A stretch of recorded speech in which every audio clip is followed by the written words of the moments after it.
के बीच चीन और पाकिस्तान के विदेश मंत्री बीजिंग में मिले और दक्षिण एशिया के मौजूदा हालात पर दोनों ने चर्चा की। आपको बता दें कि विदेश मंत्रियों की बैठक में चीन ने पाकिस्तान को खुले समर्थन का ऐलान किया है और कहा कि सीपेक पर मजबूती से आगे बढ़ेंगे।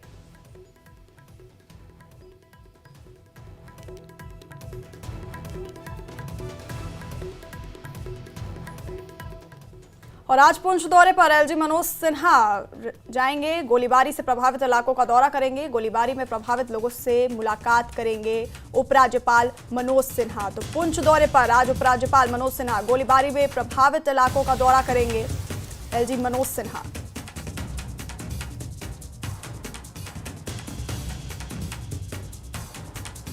तो बड़ी खबर आपको बता रहे हैं, आज पुंछ के दौरे पर जाएंगे एलजी मनोज सिन्हा और गोलीबारी से प्रभावित इलाकों का दौरा करेंगे और प्रभावित लोगों से मुलाकात करेंगे उपराज्यपाल मनोज सिन्हा।